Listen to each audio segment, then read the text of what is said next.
And welcome once again to NashvilleRadio.Tv. We are here today to give you what's up and what's not. Hey, but what we're really here for is should you buy and what software should you get if you're producing your own music to send out to the national records. My opinion, if you got the money, buy what you know, not what you don't know. People are saying, yeah, you got to go out and buy, Pro Tools. Buy the Enterprise Edition, or in my case, Adobe Premiere. For video editing, or Sound Booth. These, if you know the tools, then you can build your product. As far as the product can be built. How else would I say that? But if you don't know the tools, then why purchase a $2,000 product if you don't have the money? There are some really great products out there, especially with the open source industry, like Audio City, and some others that can get the job done. You can probably, if you don't know the tools, like the ones that are about $2,000 or some of the other products, then why would you want to purchase something that you don't really know how to use when you could download something for free and get the same quality? From my take of it, if you don't know the product, then how are you going to get what's expected out of it? That's just my opinion. So, can you get a really good product out of some of these open source products? The answer is yes. I would have to say so. Toby Keith had a couple that came out recently with his sound producer, revolutionizing the whole open source industry, and some others.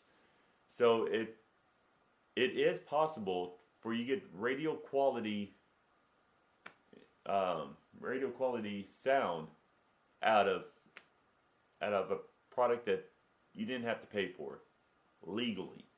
So let's just emphasize that there's a lot of pirating going on, and with today's economical downturn, these companies are starting to come back to guys like you if you've downloaded the product illegally and are using it. So my best bet to you is take a computer, something that is dedicated for,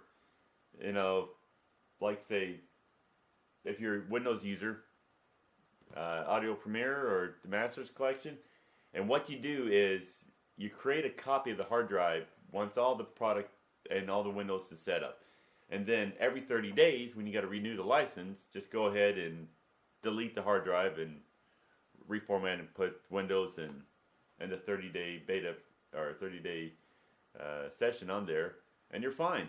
So it only once you get everything set up on a CD or a DVD, that you can just every 30 days put it in there, rebuild the hard drive, and you're good to go. But if you know the product and you have the money to spend, then go ahead and purchase whatever. If you're a Mac user or if you're a Windows user, really I don't care. For a business computer, I use Unix. So that's what's going on here. Hey, Southwest by Southwest is coming up. I expect y'all to be there. I'll be twittering to where I'm gonna be throughout the conference, and hopefully I can get a couple of interviews from everyone. Really enjoyed speaking with all the people I've had. We've made some really good friends, and we're moving along strong in 2010. So that is cool. So another question that was asked: do I stay on budget? Just like the Star Wars lines, stay on target. Okay, never mind. I'm a geek. Do you set a budget and do you go forward with it? I know a lot of people are starting to really hit with Sony, BMI, and a couple other large names, Paramount, to get that top quality sound into their hands. My best what I usually say is stay within your means. You're a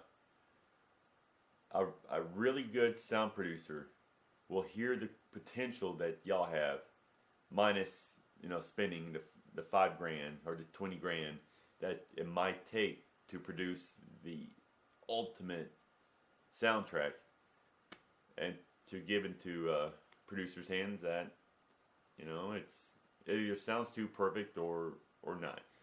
And by the way, in my opinion, I mean, I'm getting a lot of tracks that everything's digitalized. I mean, every song that I've listened to in the past couple days sounds on key, on track, and perfect. Now, is that just an irrational thinking that I've listened to too much music, or is it one of those deals where I really enjoy going to a live performance because you hear the differences, the toning problem, and in my opinion, that's what makes the band something that I really like to go see.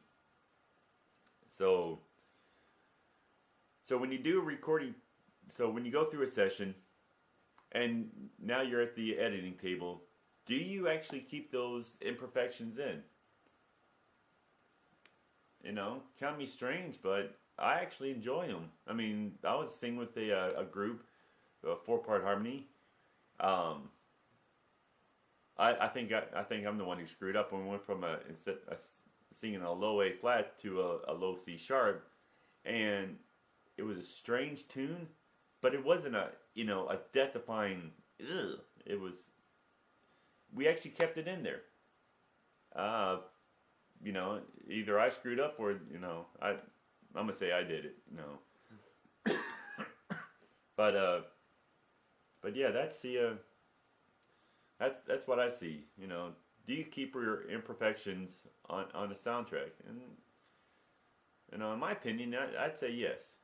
But that's just who I am, because if you get a lot of sounds that are out there that sounds perfect all the time, you start getting bored with music.